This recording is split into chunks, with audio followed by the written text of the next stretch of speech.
Desejo saudar a todos os irmãos com a paz do Senhor. Louvo a Deus por mais essa live da EBD.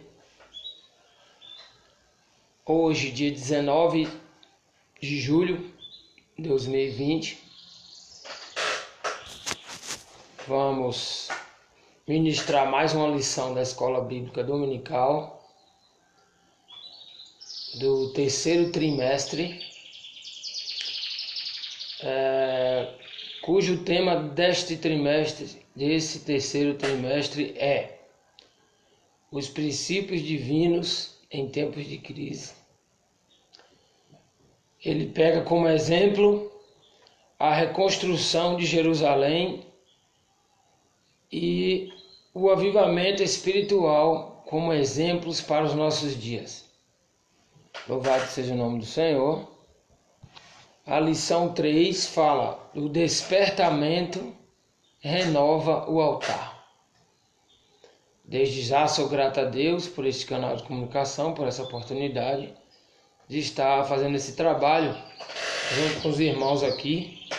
Desde já convido a todos aqueles que são fãs da EBD e convido também aqueles que não são fãs da EBD, aqueles que querem aprender sobre mais uma porção da palavra de Deus nesse dia e nessa hora. Louvado seja o nome do Senhor. Dou graças a Deus por isso, por estarmos neste momento. E desde já eu quero fazer uma oração agradecendo a Deus com os irmãos. Querido e amantíssimo Deus, graça nós te damos, porque levantamos, Deus, nesse dia de hoje tão bonito, com esse sol maravilhoso. Queremos aprender, Senhor, sobre a Tua palavra, sobre o Senhor. De que maneira convém agradar ao Senhor. Vamos aprender sobre o despertamento que renova o altar. O nosso despertamento para renovar o altar da adoração, da comunhão, da oração, da intimidade com o Senhor, meu Pai. Abençoa todos os alunos, Pai. Abençoa todos os professores, obrigado. Toma nas tuas mãos, abre o nosso entendimento, a nossa mente, Senhor, o nosso coração. Que a nossa mente seja receptiva para receber a tua palavra, a tua mensagem neste dia, meu Deus. Obrigado, Senhor. Graças a Deus.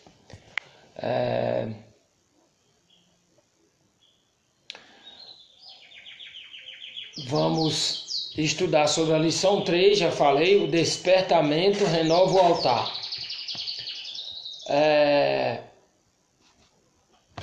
19 de julho, o texto áureo diz: Então Elias disse a todo o povo: Chegai-vos a mim.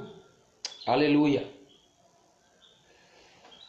E todo o povo se chegou a ele, e reparou o altar do Senhor, que estava quebrado. Olha só, Elias, o profeta, reuniu o povo, pediu para que se achegasse a Deus para renovar o altar que se estava quebrado. Isso está registrado na palavra de Deus no livro de 1 Reis, capítulo 18, verso 30. Louvado seja o nome do Senhor. Verdade prática: Satanás jamais derrotará o crente cujo altar é constantemente renovado pelo Espírito. Satanás jamais derrotará o crente cujo altar é constantemente renovado pelo Espírito. Olha só que coisa poderosa. A leitura bíblica em classe se encontra nos livros de Esdras, como sempre, né? Esdras 3, do 2 ao 5, e Esdras 3, do 10 ao 5, do 2 ao 5 e 10 ao 13. Entendeu? Só repetindo aí, para não haver confusão. O livro de Esdras, capítulo 3, do verso 2 ao 5 e 10 a 13. E levantou-se Jesua, filho de Josadaque, e seus irmãos, os sacerdotes, e Zorobabel, filho de Saltiel, e seus irmãos, e edificaram o altar do Deus de Israel, para oferecerem sobre ele holocaustos, como está escrito na lei de Moisés, o homem de Deus. O versículo 3: e firmaram o altar sobre suas bases, sobre ele, por causa dos povos das terras. E ofereceram sobre ele holocaustos ao Senhor, holocausto de manhã e de tarde. E celebraram a festa dos tabernáculos, como está escrito: ofereceram holocausto de dia e de noite, por ordem, conforme o rito, cada coisa no seu dia. Glória a Deus por isso. E depois disso, o holocausto contínuo, e das luas novas e de todas as solenidades consagradas ao Senhor, como também de qualquer que oferecia oferta voluntária ao Senhor. O 10. Quando, pois, os edificadores lançaram os alicerces do templo do Senhor, então apresentaram-se os sacerdotes já revestidos e com trombetas, e os levitas, filhos de Asaf, com saltérios, para louvarem ao Senhor, conforme a instituição de Davi, rei de Israel. E cantavam a reveses, louvando e celebrando ao Senhor, porque é bom, porque a sua benignidade dura para sempre Israel. E todo o povo jubilou com grande júbilo, quando louvaram ao Senhor para a fundação da casa do Senhor. Porém, muitos dos sacerdotes e levitas, chefes dos pais, já velhos, aleluia, que viram a primeira casa sobre o seu fundamento, vendo perante seus olhos esta casa, choraram em altas vozes, por muitos dias, mas muitos levantaram as vozes com júbilo de alegria, ou seja, muitos choraram, mas muitos se alegraram, de maneira que discernia o povo as vozes de alegria das vozes do choro do povo. Eita glória! Porque o povo jubilou com tão grande júbilo que as vozes se ouviam em muito longe. Olha aí, louvado seja o nome do Senhor. Nós vamos louvar o hino 147 da harpa cristã. Quem quiser nos acompanhar aí, fica à vontade aí. Quem souber, quem não souber, canta sem saber mesmo. Louvado seja Deus. E diz assim: servir ao Senhor.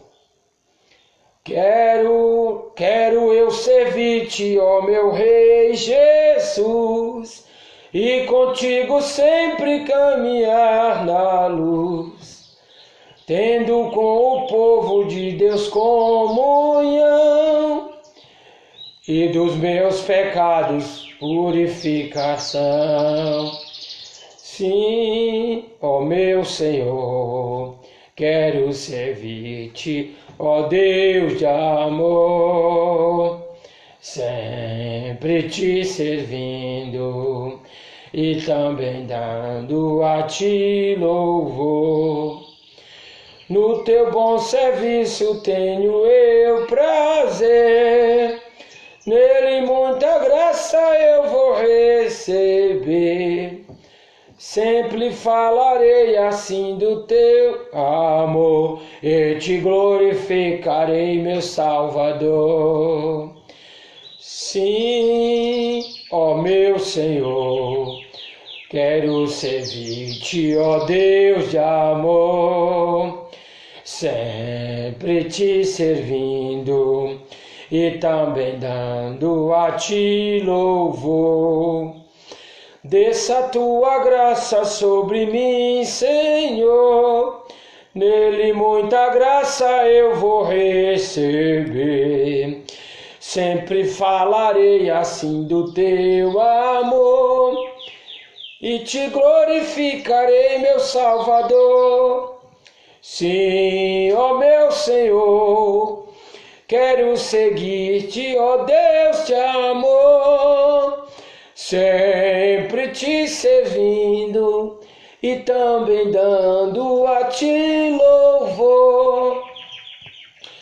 Desça a tua graça sobre mim, Senhor, para trabalhar com mais e mais fervor.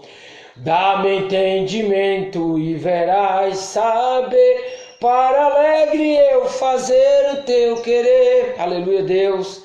Sim, ó meu Senhor, quero servir-te, ó Deus de amor, sempre te servindo e também dando a ti louvor.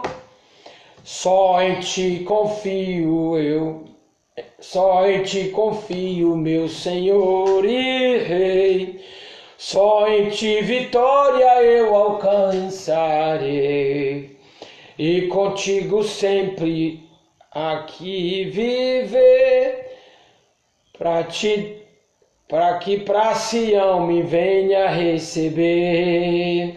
Sim, ó meu Senhor, quero servir-te, ó Deus de amor, sempre te servindo e também dando a ti louvor.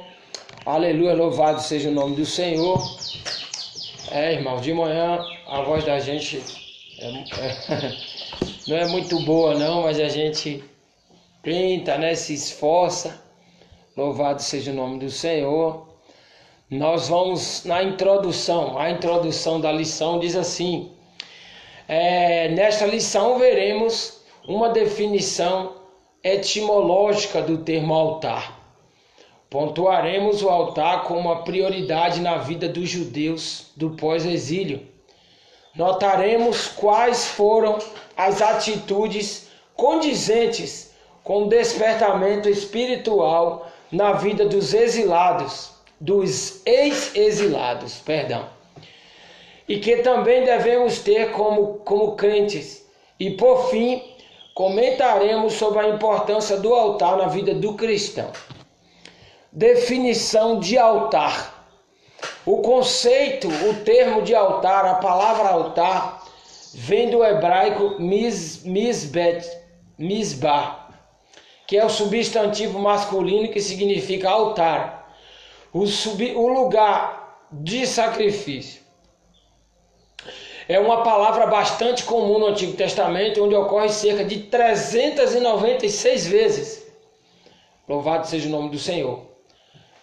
A primeira ocorrência se encontra em Gênesis 8:20, que diz assim: e edificou Noé um altar. De acordo com as Escrituras, o altar, de acordo com as Escrituras, é o lugar construído para nele se oferecerem sacrifícios e holocaustos de animais. Era um testemunho perfeito e perpétuo, um favor. Sentia-se nele a manifestação divina significativa. A presença de Deus significava as ofertas e era o lugar onde se realizava comunhão com o Senhor, e por tais razões o altar era respeitado. Ou seja, quando eu erguia um altar, quando eu ergo um altar para Deus, eu estou querendo me aproximar de Deus, eu estou buscando a minha comunhão com Deus, restaurando como Elias fez em 1 Reis 18. A Bíblia diz que o profeta Elias, ele ergueu um altar que estava quebrado. Diga-se de passagem, já havia divisão das tribos. O reino tinha dividido em reino do norte e reino do sul, ficando Jerusalém, Judá, capital Jerusalém, e Samaria, capital Israel. Então, meus amados irmãos, estava dividido. Foi quando o profeta convocou para erguer o altar ao Senhor. Então, quando você ergue um altar a Deus, você está dizendo para Deus: ó Senhor, eu vou entrar em comunhão contigo a partir de hoje, vou eu orar ao Senhor, vou eu apresentar um cântico novo ao Senhor, vou eu me dedicar à oração, porque eu quero me aproximar do Senhor, eu quero uma comunhão maior contigo. Eu quero adquirir os teus favores. Eu quero estar na posição daquele que depende dos favores divinos. E para isso eu vou me enxergar. Eu vou erguer o altar que está quebrado. Porque a Bíblia diz que quando o profeta Elias ergueu o altar, meus amados irmãos, a Bíblia diz que Deus respondeu com fogo naquele holocausto, onde tinha os 450 profetas de Baal e os 400 de Azera, ou seja, eram 850 profetas ali de Baal, esses 850 profetas. Então, meus amados irmãos, a Bíblia diz que quando o altar foi restaurado, Deus respondeu com fogo. Então, você que quer uma resposta de Deus, eu que preciso de respostas tantas de Deus, que eu clamo tanto, busco tanto ao Senhor Jesus Cristo, eu necessito de resposta de Deus, meus amados, para a minha vida. Eu creio que os irmãos aí, os irmãos que estão assistindo essa live, para todo o Brasil e para o mundo, não são diferentes. Nós necessitamos, irmãos, erguer o nosso altar diante de Deus, de comunhão, de adoração. É necessário buscar intimidade com Deus e aproximar-se dele. O altar como uma prioridade pós-exílio. A construção do altar, que está registrado em Esdras 3:2, após o despertamento divino e o retorno à terra prometida, os remanescentes judaicos estavam diante de um desafio. Qual era o desafio do povo? A renovação, o desafio do povo era a renovação do culto e a reconstrução do templo em Jerusalém. É importante destacar que eles não começaram construindo o templo. Veja bem, olha aí. Eles não começaram construindo o templo ou os muros da cidade, mas reedificando o altar. Está em Esdras 3:2. Edificaram o altar do Deus de Israel, Esdras 3:2. O mais importante que construir os muros era restabelecer a verdadeira adoração a Deus e oferecer-lhe sacrifício. Aleluia, louvado seja Deus. Para sobre ele oferecer holocaustos. Louvado seja o nome do Senhor. Abraão tinha marcado sua chegada naquela terra, exatamente no mesmo modo. Estabeleceu o seu altar ao Senhor, louvado seja Deus, e fez onde Deus fez-lhe promessa. Está isso em Gênesis 12:7. Nós podemos ver também em Gênesis 8:20. Louvado seja Deus, meus amados, onde Noé, tudo começa ali, né? A Bíblia diz que Noé ergueu um altar ao Senhor. Louvado seja Deus, assim que a arca do Senhor, ela parou, ela atracou, ela se firmou ali no Monte Ararat, como diz a palavra do Senhor. A Bíblia diz que a arca, quando parou ali, se atracou, firmou no Monte Ararat, que Moisés desceu com a sua família, suas noras, seus filhos, sua família toda. A Bíblia diz que Noé ergueu um altar ao Senhor. A Bíblia diz que Noé ergueu um altar ao Senhor e cultuou a Deus ali naquele lugar, por Deus ter salvado ele da tamanha ira aí do dilúvio, da ira de Deus sobre os filhos da desobediência aí, na época do Antigo Testamento aí, no começo de tudo, da civilização. E a Bíblia diz que Noé, quando ele desceu da arca com a família, ele ergueu um altar ao Senhor, né? A Bíblia diz que ele cultuou a Deus. A Bíblia diz que o culto de Noé suou as narinas de Deus, chegou até as narinas de Deus. Deus recebeu o culto de Noé. Então, meus amados irmãos, creio eu que assim como Noé e Abraão, que ali em Gênesis 12:7 também, que fala de que Abraão ergueu um altar ao Senhor. Olha aí. Então, meus amados irmãos, já entendemos que se não tiver a renúncia, não tiver o altar de adoração a Deus, se a gente não erguer o nosso altar, meus amados irmãos, fica difícil a gente cultuar a Deus, né? Deixa eu ver aqui em Gênesis 12 o que fala. Vamos ver aí. Gênesis 12:7 diz assim: e apareceu o Senhor a Abraão. Olha que coisa linda, meu Deus eterno. E apareceu o Senhor a Abraão Gênesis 12, 7. E disse: a tua semente darei a esta terra, meu filho. E edificou ali um altar ao Senhor que lhe aparecera. Ou seja, normalmente, quando as pessoas queriam intimidade com Deus, ou quando Deus falava, da maneira que Deus falou com Abraão, que falou que a terra ele daria como herança, e Abraão, entendendo a mensagem de Deus, ergueu um altar a Deus para agradecer a Deus. Eu digo também que Noé estava grato a Deus, meus amados irmãos, pelo que Deus fez de livrar ele e toda a sua família do dilúvio, a ponto de dar as diretrizes para ele construir a arca. Então, meus queridos, isto é muito bom e muito importante que a igreja se prepare, meus amados irmãos, erguendo o altar de comunhão, de adoração com Deus. Quando há o despertamento espiritual na vida de um crente, o seu maior desejo prioridade será se aproximar do altar de Deus. O crente pode até viver sem o templo, mas nunca sem o altar. Eita, glória, é forte, hein? 1 Reis 18:30. Olha aí.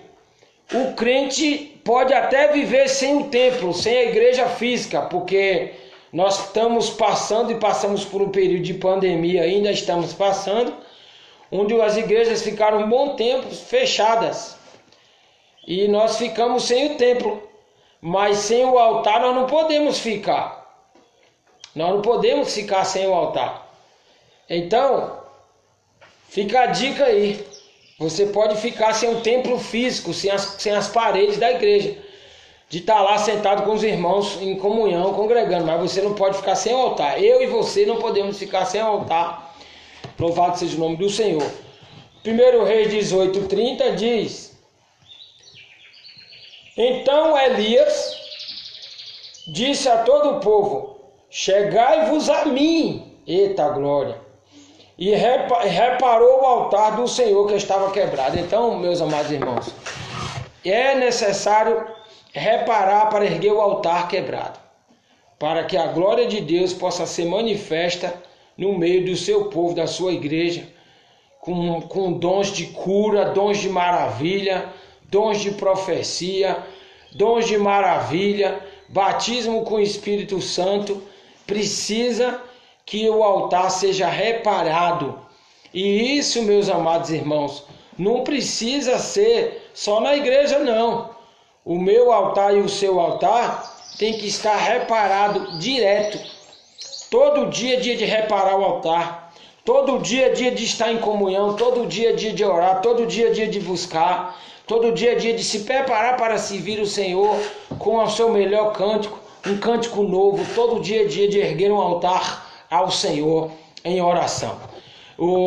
Em Tiago capítulo 4, verso 8, está escrito assim: mas quando não conheceis a Deus, servi aos que por natureza não são deuses. Então, quando nós não conhecíamos a Deus, e a Bíblia diz que éramos por natureza filhos da ira, a gente erguia altar para tanta coisa. Era o nosso ídolo preferido, era o nosso cantor preferido, era a nossa artista preferida, e a gente colocava um pôster na parede. Quem é dessa época vai saber. Tinha aquele cantor que a gente gostava, tinha aquela cantora, a gente cortava na revista, colocava um pôster na parede e ficava venerando aquilo.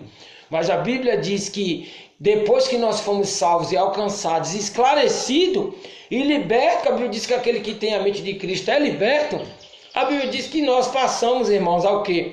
A cultuar a Deus com entendimento, no nosso culto racional, que em Romanos 12 fala do nosso culto racional a Deus. Então, meus amados irmãos, é necessário erguer um altar e cultuar a Deus em meio à dificuldade, em meio às lutas, porque o nosso altar é independente de a gente estar na igreja. Eu volto a dizer isso. Aqui é uma EBD, é o ensino da palavra de Deus. E a Bíblia fala que se fosse assim, o profeta Elias tinha que levar todo mundo para a igreja.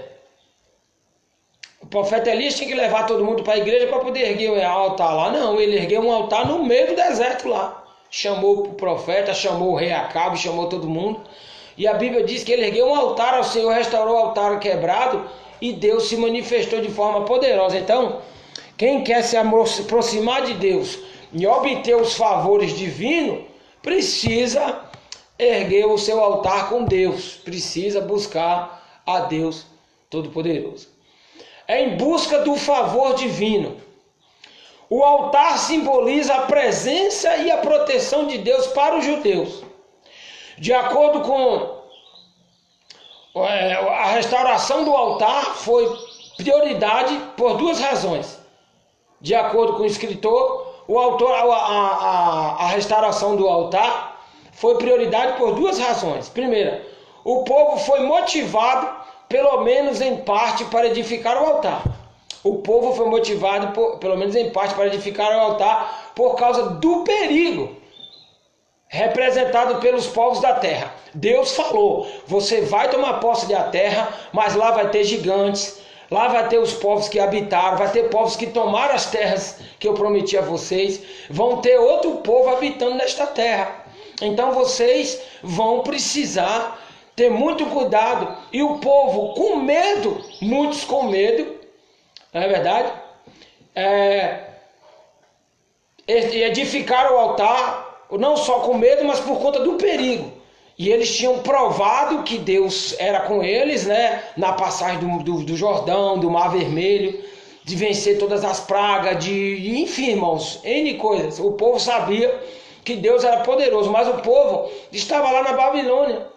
Aqueles que tinham o altar, que foi para a Babilônia, não se contaminaram, no retorno para a sua terra, para Jerusalém, para erguer os muros e os altares e voltar a cultuar ao Deus verdadeiro, o povo tinha que voltar depressa a edificar o seu altar, porque eles iam passar por terras onde tinham os inimigos, onde tinham muitos perigos, ladrões, salteadores, uma série de coisas, e eles tinham que erguer o altar por conta do perigo. Muitos já com medo do inimigo, da perseguição do inimigo, eles já ergueram o altar depressa. Por causa do perigo representado pelos povos daquela terra. Esses israelitas sabiam que Deus os protegeria do mal. Eu e você precisamos saber que Deus nos protege do mal. Ele tem o prazer de fazer isso. O prazer de Deus é proteger e livrar-nos de todo o mal. Mesmo porque Jesus disse assim: Pai, eu não os peço que os tire do mundo, mas que os livre do mal. Então Deus é específico para livrar crente do mal, para livrar pessoas do mal. Basta eu e você crermos nele, colocar a nossa fé em prática, em ação, como diz o hino. Se a gente colocar a nossa fé em ação, vai dar tudo certo, como diz o hino. E nossa irmã Soraya Moraes também tem um hino que ela canta, que ela diz assim: pode um milagre sim acontecer quando eu e você acreditarmos. Então, se nós acreditarmos e colocar a nossa fé em prática, em ação, obviamente que Deus vai se manifestar de forma gloriosa e poderosa, obviamente com o nosso altar erguido e edificado. Esses israelitas sabiam que Deus os protegeria do mal, somente à medida que se achegasse a Ele, com fé e obediência. Então, você se chegando a Deus com fé e obediência, não tem como Deus se negar a você. Então, Deus está sempre pronto para agir na vida daqueles que têm fé e se aproxima deles com confiança e obediência a Ele. Louvado seja o nome do Senhor. Em Êxodo 19:5, a parte B, demonstrava também o propósito primordial deles como reino sacerdotal, de oferecer sacrifício ao Senhor como forma determinada pela lei de Moisés. Nós lemos em Esdras, a ideia era seguir fielmente como tinha sido determinado pela lei de Moisés, na forma de cultuar antigamente. Em Esdras 3, foi a leitura bíblica em classe, mas eu vou repetir aqui, que muitas pessoas não acompanhou. Esdras 3:2 diz assim, ó.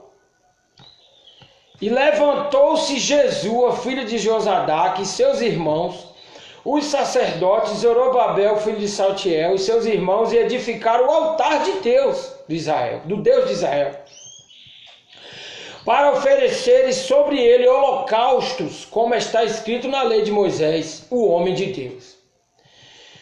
E firmaram o altar sobre as suas bases, porque a terra estava sobre eles, o terror estava sobre eles, por causa dos povos das terras, e ofereceram sobre eles holocaustos ao Senhor, e holocausto de manhã e de tarde. Então, celebraram a festa dos tabernáculos, como está escrito, oferecer holocausto de dia e de noite, de dia em dia, e por ordem conforme o rito de cada coisa ao seu dia. Então, meus amados irmãos, eles queriam não só a proteção de Deus, que é o que nós precisamos, mas também restaurar a comunhão com Deus. Eu creio que todo o propósito de eu e você restaurarmos a nossa comunhão com Deus é válido. Você erguer o seu altar, apresentar-se um cântico novo, orar a Deus acerca das suas necessidades. Porque quando a gente ora a Deus, quando a gente quer alguma coisa de Deus, a Bíblia diz que todo aquele que quer algo de Deus se aproxima dele. É o princípio basilar, o básico de se obter algum favor de Deus, é se aproximar dele. E como é que a gente vai se aproximar de Deus se o nosso altar possa ser que ele esteja quebrado por algum fragmento, alguma dificuldade da vida, que trouxe um pesar, trouxe um sofrimento, e a gente ficou abatido com aquilo, e a gente, por um breve espaço de tempo, por um momento, a gente deixou de ter o altar de adoração. Então a Bíblia diz que nunca é tarde para a gente se arrepender, nunca é tarde para a gente reerguer o altar de comunhão, de adoração a Deus. Sempre que o povo buscarmos a Deus, ele diz aqui, a buscarmos ao Senhor, alcançamos seu favor e misericórdia. Louvado seja o nome do Senhor. As atitudes condizentes com o despertamento espiritual. O que é isso? A unidade do povo. O texto relata que a comunidade inteira tinha uma só mente. Ou seja, havia unanimidade.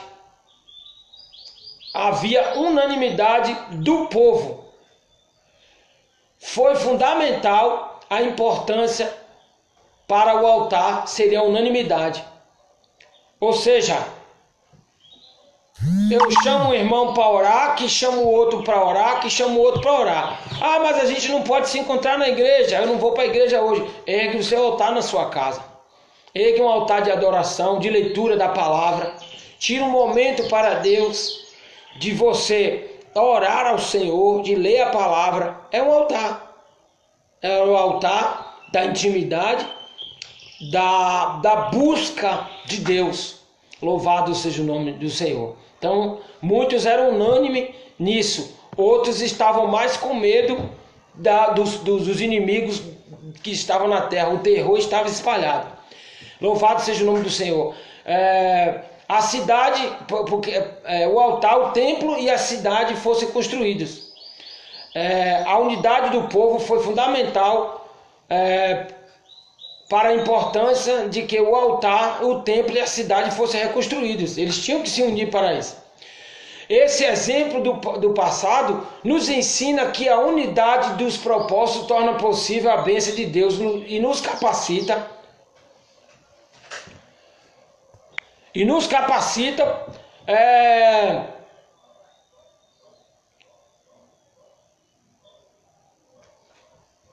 Este exemplo do passado, nos ensina que a unidade de propósito torna possível a bênção de Deus e nos capacita a realizar sua obra, mesmo em tempos de crise como vivido pelos judeus do pós-exílio, quando vivemos em união.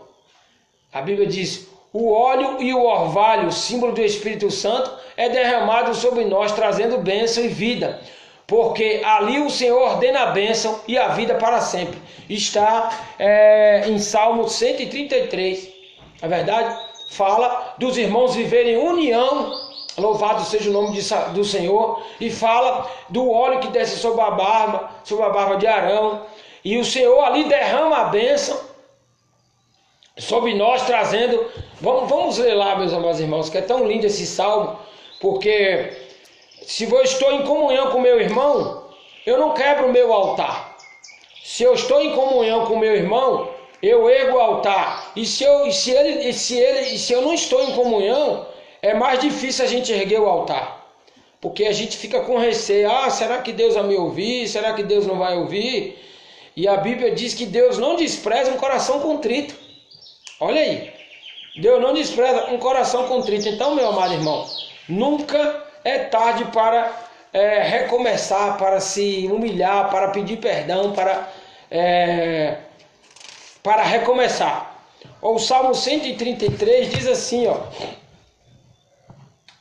do 3 em diante. Vamos ler o primeiro, vai. Quão bom e quão suave que os irmãos vivam em união. É como óleo precioso que sobre a cabeça e desce sobre a barba de Arão. Primeiro passa pela cabeça e depois desce sobre a barba de Arão. E que desce a orla dos seus vestidos. É como o orvalho de Hermon. Eita glória! Que desce sobre os montes de Sião, porque ali o Senhor ordena a bênção e a vida para sempre. Então, meu amado, você quer ter vida e bênção para sempre? Erga o teu altar e vive comunhão com Deus, com o seu irmão. É a dica de Deus. Você quer ter comunhão com Deus, quer obter os favores de Deus? Erga o seu altar com Deus. Faça a sua parte para com Deus. Viva em comunhão com o Senhor, porque ali o Senhor vai ordenar a bênção para sempre. Essa é a dica de hoje aí, o Salmo 133, viver em comunhão, viver em intimidade, comunhão, buscar em Deus agradar ao Senhor primeiro em comunhão com Cristo, buscando, erguendo o altar da adoração, e em seguida viver a comunhão com o seu irmão, e aí o Senhor vai ordenar a bênção para sempre, como diz no Salmo 133. A presença de Deus era prioridade. O que é prioridade na minha e na sua presença? O que é prioridade na minha vida e na sua vida? É a presença de Deus? A decisão de construir primeiro o altar é uma demonstração que estava preocupado em colocar Deus em primeiro plano. O que é isso? Nós lemos no começo desta lição que a preocupação, a prioridade não era primeiro erguer os muros de Jerusalém, reconstruir os muros, as portas, reerguer o templo de adoração ao Senhor. Ou reerguer os muros, fazer a obra que estava para fazer pós-exílio. Mas a primazia, a preocupação principal daquele povo era erguer o seu altar ao Senhor. Era entrar em comunhão com Deus primeiro, cultuar a Deus e depois fazer as coisas.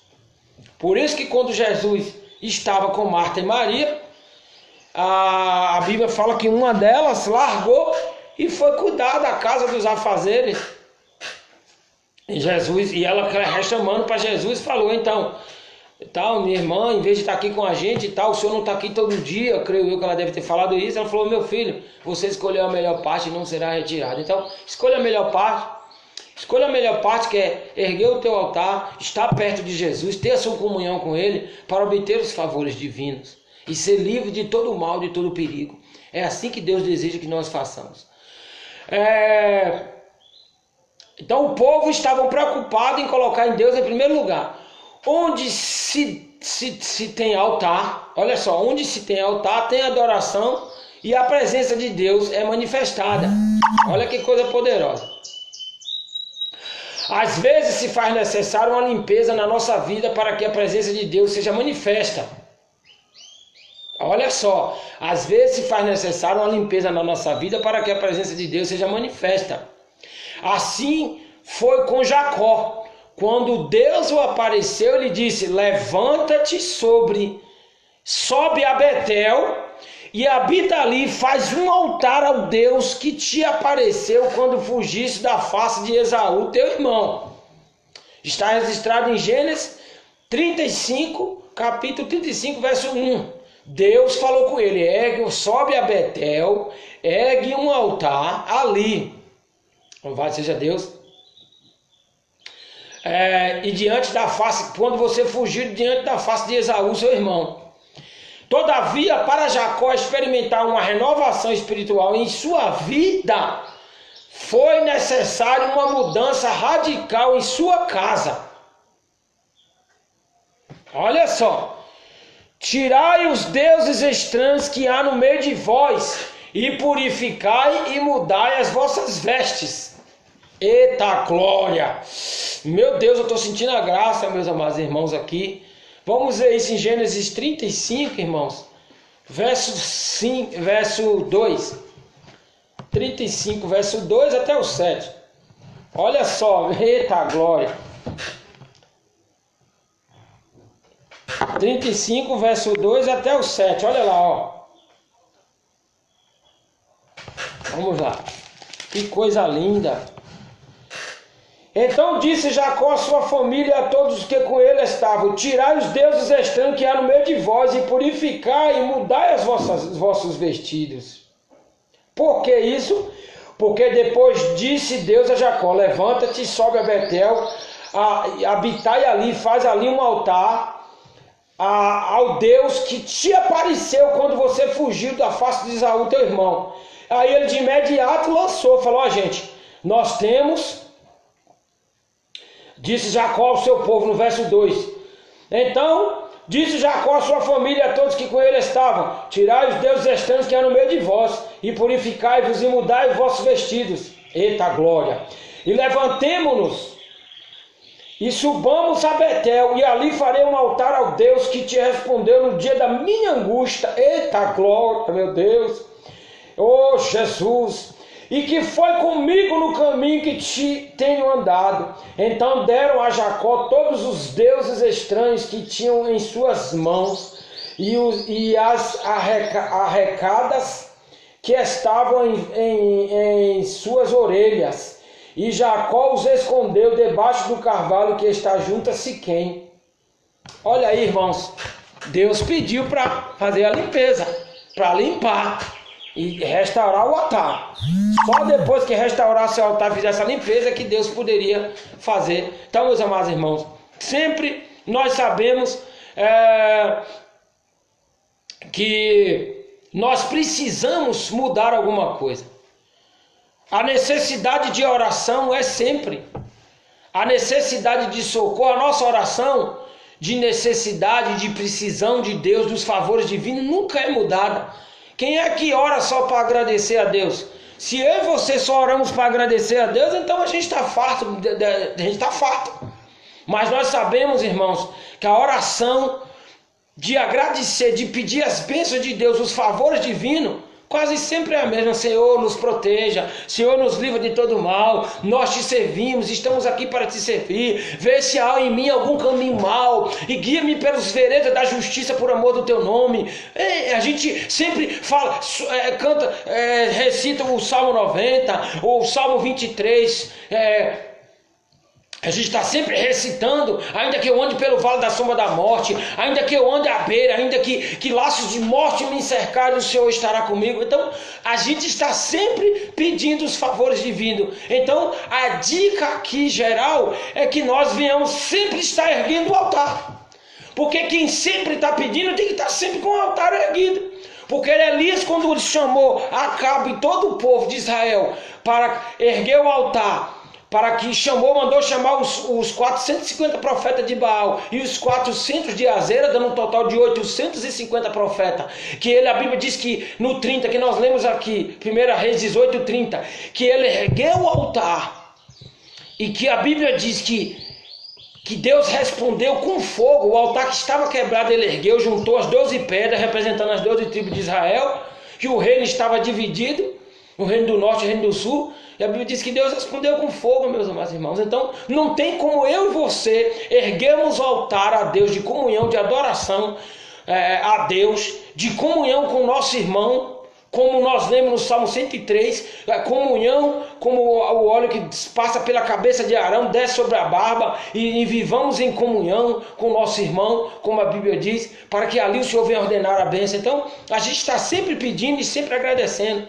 Dica-se de passagem que a gente tem muito mais motivo para agradecer do que pedir, mas tem hora que eu e você temos uma causa específica e nós precisamos colocar diante de Deus, precisamos colocar Deus a par desse assunto, porque lá em Colossenses fala que em tudo, antes de qualquer coisa, antes de tudo, apresentei as vossas causas diante de Deus em súplicas, em rogos, em clamor, para que Deus, na sua infinita misericórdia, volte-se para nós, ou olhe para nós, lembre-se de nós, como diz a palavra, como Deus se lembrou de Noé e de N outros. Mas não é que Deus se esquece, é que Deus, Ele é onisciente, onipresente e onipotente. Então Ele sabe da nossa necessidade antes de abrir a boca, mas Deus quer que a gente fale. Deus quer que eu e você falamos: Senhor, eu sou grato a Ti, eu necessito dos Teus favores divinos, meu Pai. Eu oro ao Senhor pela divina revelação do Espírito Santo, para que o Senhor venha brilhantar a nossa mente para entender a Tua palavra, para a gente não ser enganado. Então tem momentos que é crucial, tem a oração que é muito específica. Então tem que se fazer necessário buscar isso diante de Deus na restauração do altar que está quebrado, como o profeta restaurou. Louvado seja Deus. Todavia, para Jacó experimentar uma renovação espiritual em sua vida, foi necessário tirar os deuses estranhos. Se você que está aí ouvindo, isso serve para mim, irmãos. Se eu e você tivermos alguma coisa que está atrapalhando a nossa comunhão com Deus, eu não digo impedindo, porque impedindo é coisa muito forte. Se tem alguma coisa que está impedindo sua comunhão com Deus, é porque isso é mais forte do que você. Lá, pastor, é mais forte do que você. Mas impedimentos tem. Mas a Bíblia diz que aquele que crê no Senhor Jesus e vive verdadeiramente na comunhão com Deus e quer agradá-lo, a Bíblia diz que Deus não despreza. Você pode chorar na sua oração, porque assim como Deus ouviu a oração de Davi no Salmo 51, a Bíblia diz que Davi rasgou seu coração diante da face de Deus, e eu disse que Deus não despreza o coração contrito. Então, meu santo, minha santa, se você tiver só motivo de agradecer, glória a Deus por isso. Mas tem momento que é hora que é você e Deus, no seu contristamento, no seu altar de adoração, de você se prostrar e falar: Senhor, eis-me aqui, é eu e o Senhor, eu preciso disso, disso, e está nas tuas mãos. Eu não vou fazer mais nada com as minhas mãos, eu não vou mover uma palha, eu vou entregar nas tuas mãos. E deixa Deus trabalhar, não é verdade? Tirai dos deuses estranhos que há no meio de vós, disse Deus para Jacó. Purificai e mudai as vossas vestes. Ao edificar o altar, Jacó chama aquele lugar de El-Betel. Jacó chama aquele lugar de El-Betel, que significa Deus da casa de Deus. O Deus da casa de Deus, coisa linda, meu pai. El-Betel, o Deus da casa de Deus. Quando Deus é prioridade na vida do crente, não há espaço para deuses estranhos. Olha aí, quando Deus é prioridade na nossa vida, meus irmãos, meus amados irmãos, quem é que pode chegar como estranho? Nós sabemos que os dois filhos de Eli foram fulminados, Ofni e Finéias. E nós sabemos também que os filhos de Arão. Porque, irmãos, eles apresentaram fogo estranho. Nadab e Abiú, os dois filhos de Arão, e Ofni e Finéias, os dois filhos do sacerdote Eli. Quando nós provocamos esse fogo estranho, nós podemos ser consumidos por Deus.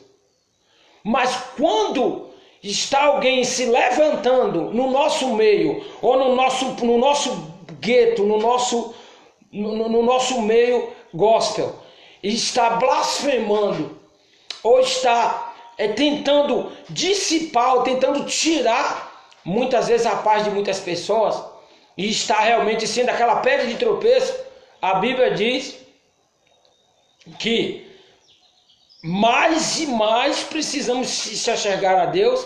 Entendemos que Deus é prioridade na nossa vida. Para quê? para que Deus possa lançar por terra toda a perseguição ou tudo aquilo que vem contra as nossas vidas.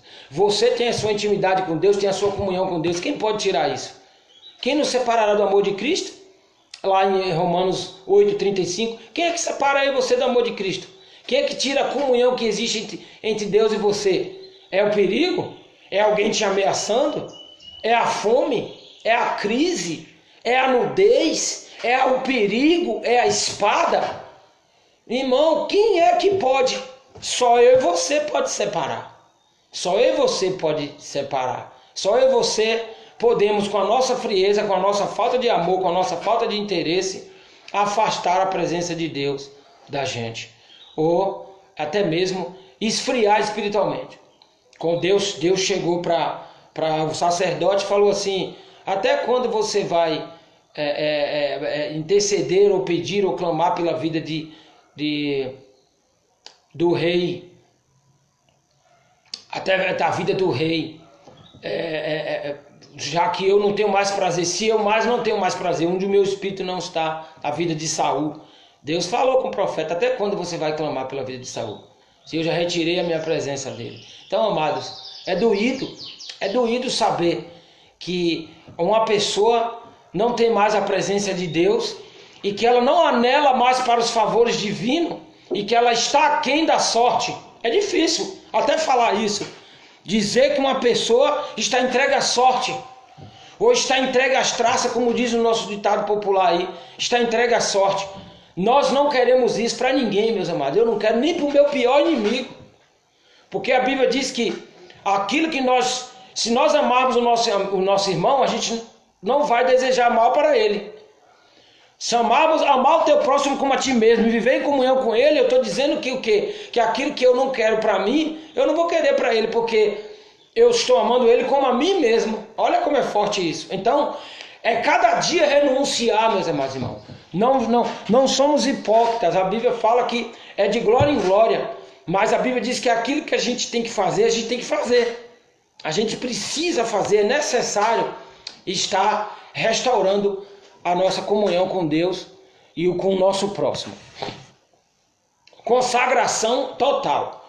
Como o altar edificado, agora se podia oferecer holocausto ao Senhor. E ofereceram sobre ele holocaustos ao Senhor, holocausto de manhã e de tarde, Esdras 3:3. A palavra hebraica traduzida como holocausto é olá, e significa literalmente aquilo que vai para cima. Coisa linda, hein? O dicionário Vini lembra que no grego o termo advém de holocautoma, que quer dizer que denota oferta queimada por inteiro, formado de holos inteiro, cautos em lugar de cautos, objetivo verbal de kaiô, que quer dizer queimar, também chamada de oferta queimada, era inteiramente consumida sobre o altar, com exceção de pele e entranhas dos animais. Então as peles e entranhas não eram queimadas, era só a carne. Isso está registrado no livro de Levíticos, capítulo 1, verso 9 e 1, 16, 6 e 9. Era o único sacrifício regularmente estabelecido para o culto no santuário e era oferecido diariamente de manhã e de tarde. Por isso era chamado de sacrifício tamide, ou seja, perpétuo, contínuo. Vejamos duas verdades sobre o holocausto e o que se aplica na vida cristã. O holocausto fala de entrega, da nossa entrega total a Deus. Na oferta de holocausto, o adorador deveria colocar a mão sobre o animal a ser sacrificado. Está lá em Levítico 1:4. O gesto simbolizava duas coisas: a identificação do ofertante como sacrifício e a transferência de algo para o sacrifício.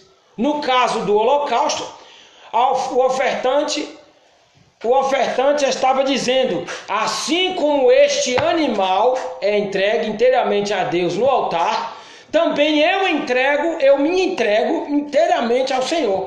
Oh, glória, meu Deus, que coisa linda, Senhor. Oh meu Deus! Assim como aquele animal era ofertado, entregue inteiramente no altar ao Senhor, eu me entrego inteiramente a Deus.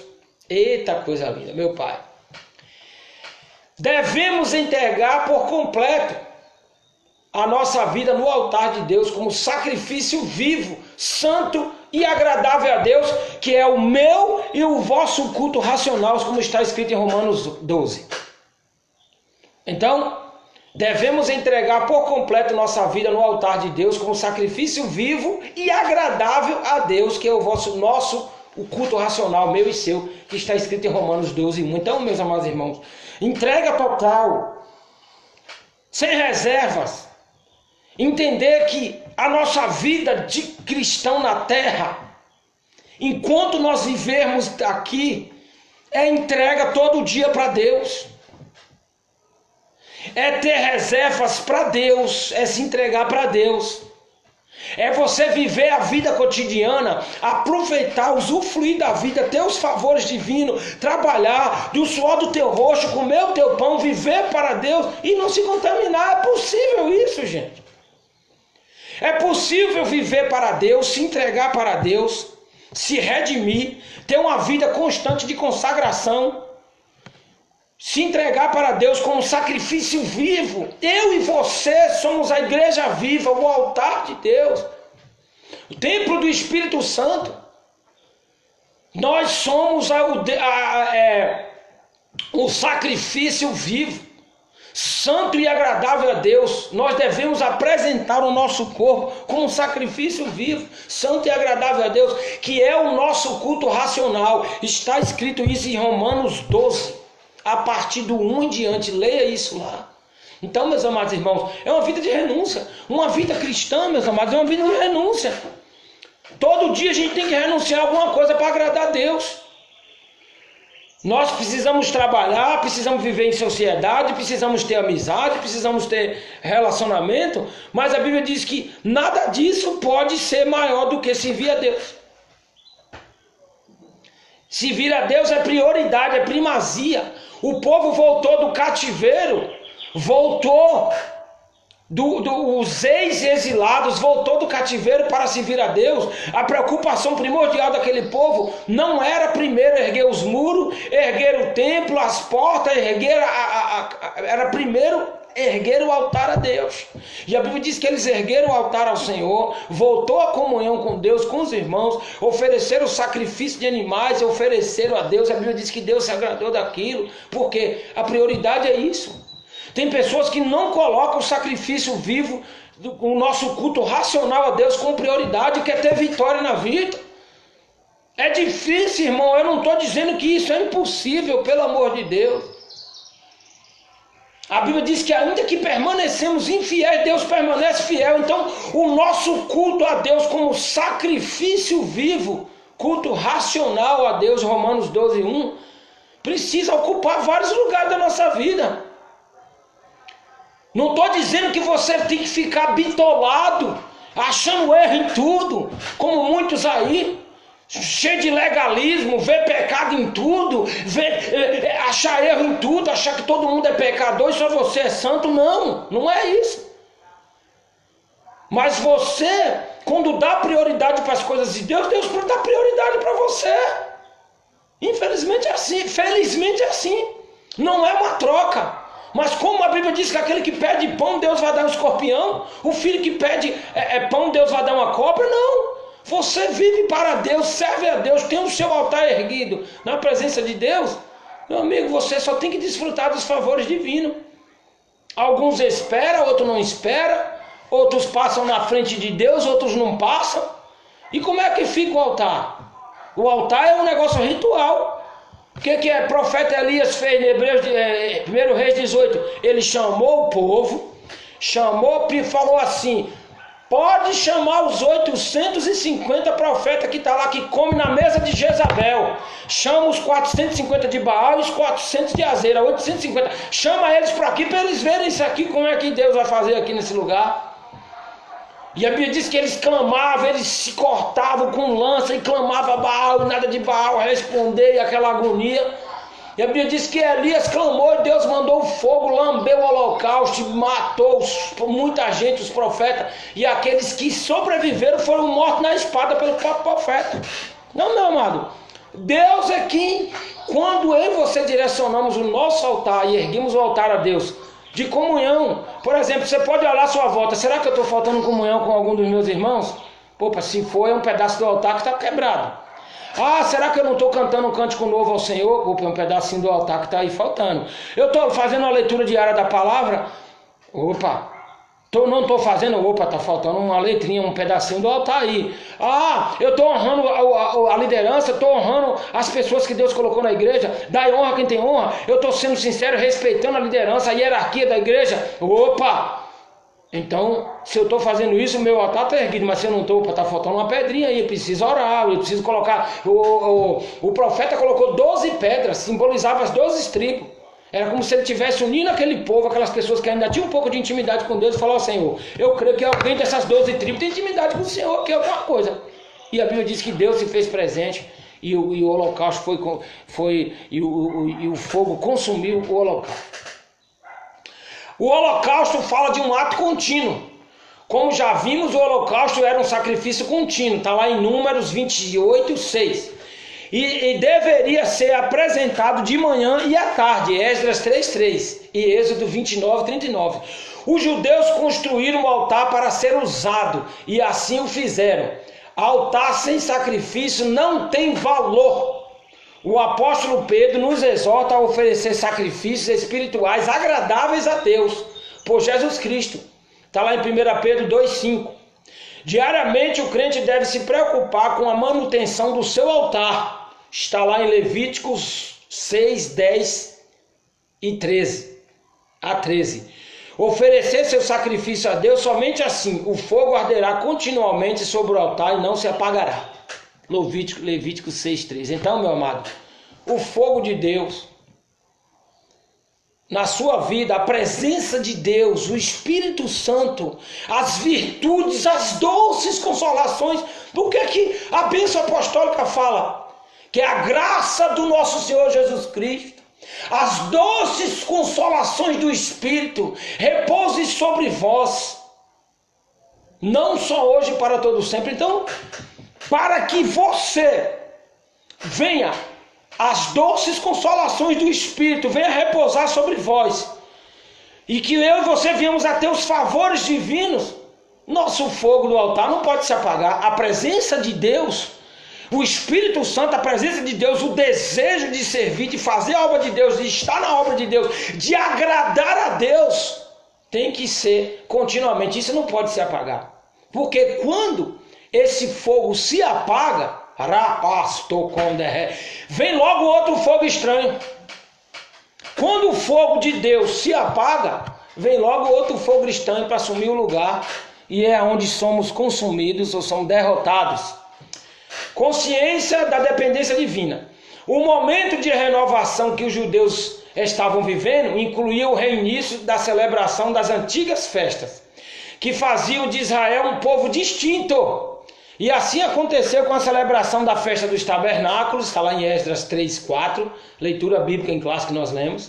Esta festa era um ajuntamento anual quando os judeus habitavam em cabanas ou tendas, por 7 dias, para renomear sua libertação do Egito. Ou seja, a festa dos tabernáculos representava por 7 dias, era feita por 7 dias, para rememorar aqui, é trazer a memória, mas celebrar a libertação do Egito e peregrinação pelo deserto até a terra prometida, num tempo em que não tinha habitação permanente, ou seja, o povo ficava num determinado período. Deus chegava, falava com Moisés ou Josué, falava: saiam daqui, vão para outro canto. Então, esta festa dos 7 dias era o ajuntamento anual. Os judeus habitavam em cabanas e por 7 dias rememorava a peregrinação, a celebração da festa do tabernáculo. Era a festa de um ajuntamento anual, quando os judeus habitavam em cabanas, por 7 dias essa festa, para lembrar a libertação e a peregrinação pelo deserto da terra prometida, em que Deus, que não era que eles tinham saído, em que não tinha habitação permanente. Então, meus amados irmãos, eles tinham motivo de gratidão.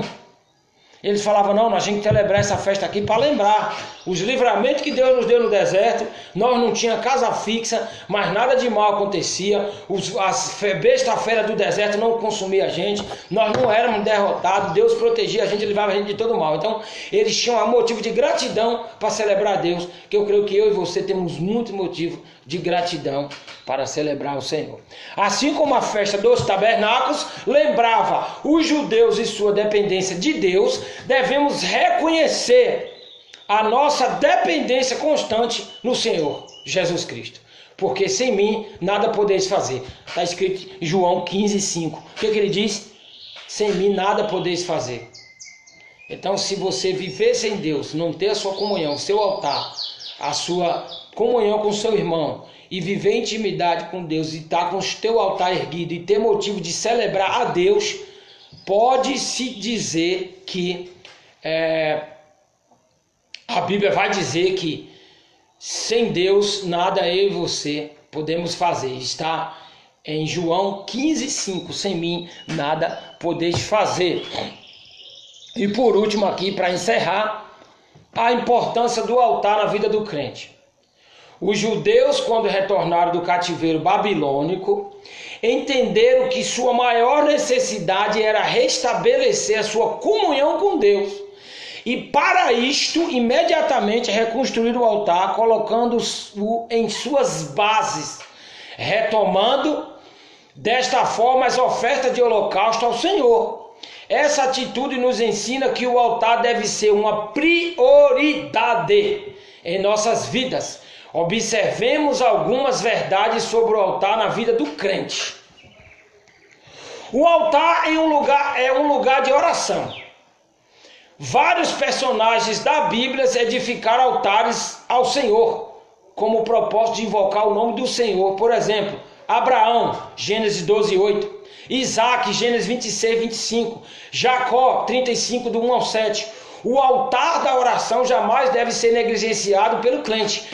Fica a dica aí. Eu e você não podemos negligenciar o altar da oração. Esse altar tem que permanecer continuamente aceso e não pode se apagar.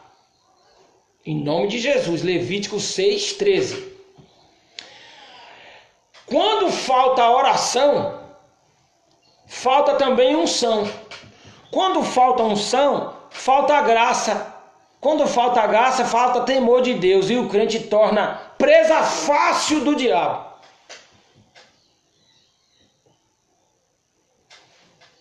Fica a dica. Os sacerdotes, todos os dias, deveriam oferecer holocausto no altar. Assim também deve ser a nossa vida de oração. Todo dia, sacrificar a nossa vida em oração no altar para Deus. O altar é um lugar de encontro com Deus. O altar do holocausto era um lugar de encontro de Deus com o homem, onde vos encontrareis para falar contigo. Está lá em Êxodo 29:42.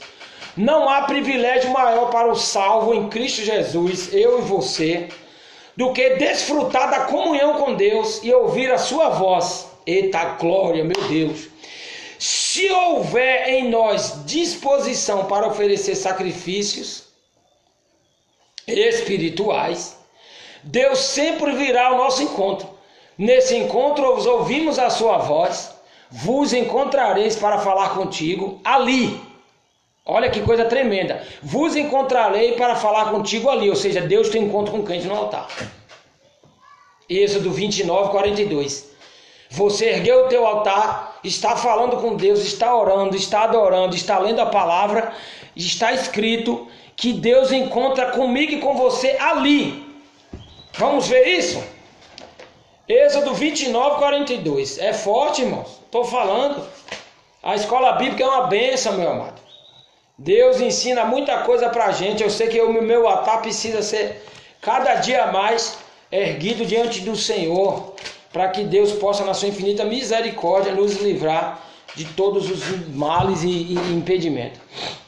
Êxodo 29:42. Olha lá. Coisa linda, irmão, coisa linda. É altar a Deus, altar.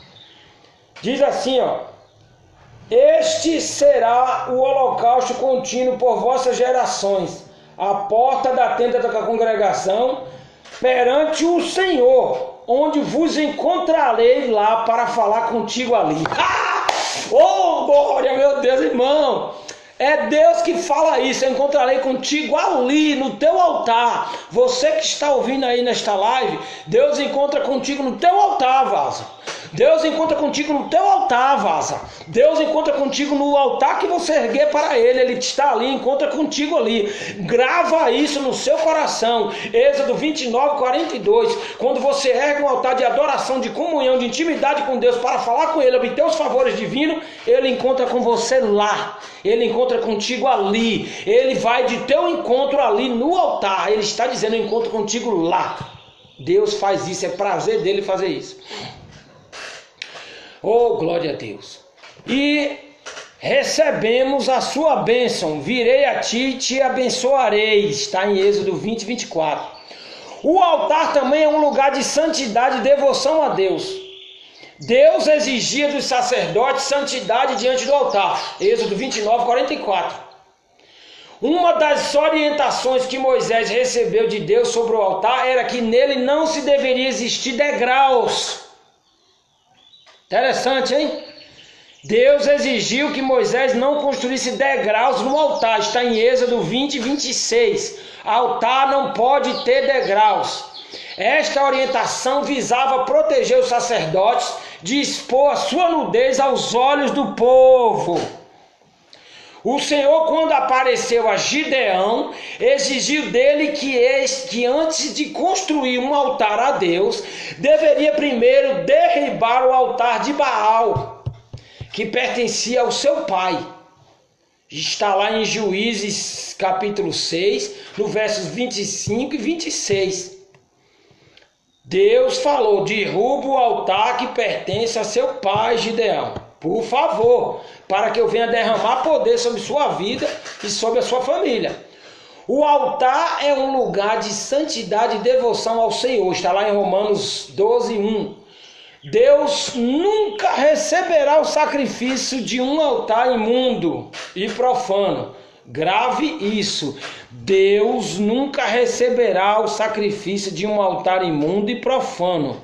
Você pode até fazer, mas se tiver imundo e profano, Deus não recebe. É necessário separar o santo do profano, o vil do precioso. Tá certo? Enfim, 1h12 minutos, 10 minutos, 12 minutos. Vamos encerrar. Eu vou fazer a conclusão. E diz assim a conclusão: aprendemos com esta lição que todos os despertamentos genuínos que a Bíblia apresenta começaram com a restauração do altar. Pode ver isso em 1 Reis 18, do 16 ao 40. Fala especificamente do profeta Elias. Quando os judeus voltaram do cativeiro, construíram o altar sobre suas antigas bases, do modo como manda a lei de Moisés em Esdras 3:3. Sacrificaram holocaustos ao Senhor, mostrando assim um verdadeiro despertamento espiritual. A alegria foi grande entre os judeus, pois podiam de novo sacrificar a Deus e celebrar a festa dos tabernáculos. Então, meus amados, desde já eu quero agradecer aí a todos por participarem dessa live, aqueles que amam a EBD, aqueles que não amam, aqueles que são fã, aqueles que não são fã, o convite é para todos. A palavra de Deus está sendo pregada de uma forma específica, de instrução, de Deus dar a você e a mim instruções para vencer, de como erguemos o nosso altar a Deus com confiança, fé e obediência, para que Deus venha manifestar os seus favores e a sua glória a nosso favor. Meus amados, preciosa, Agradeço a Deus, que Deus abençoe a vida de cada um de vocês, que a partir de hoje vocês possam erguer o altar, que a partir de hoje vocês tenham o altar de Deus na vida de vocês de forma específica, diferente, especial, prioritária, para que Deus, na sua infinita bondade, venha derramar a sua glória e a sua graça sobre nós, trazendo assim os seus favores e os benefícios da minha e da sua fé. Glórias a Deus, louva a Deus pela vida do pastor Robson também, da esposa dele, sua esposa Tatiana, a pastora Tati, pastor Josué também, que sabe desse trabalho, está nos permitindo. Por enquanto, meus amados, ainda não está tendo IBD lá presencial na nossa igreja, não foi autorizado ainda pela Belém, mas assim que houver, irmãos, nós estaremos lá em comunhão com os irmãos, tomando aquele café, cultuando a Deus, aprendendo da palavra de Deus logo cedo. Mas enquanto não houver, irmãos, essa presencial, estaremos aqui na live, aprendendo com Deus. Agradeço aí a todos, a irmã Ruth, a irmã Mara, a irmão Alex, todos que estão aí, para que Deus, na sua infinita bondade, venha nos dar graça para erguer o nosso altar, como a irmã Mara colocou aqui, os muros de proteção, não deixar nosso altar em ruínas, com as rachaduras, por murmurações, intrigas. Eita glória, é bênção. Intrigas. Deus é maravilhoso. Deus abençoe a todos. Obrigado em nome do Senhor Jesus. E aqui encerramos para a glória de Deus Pai. Até domingo que vem, em nome do Senhor Jesus. Se assim Deus permitir.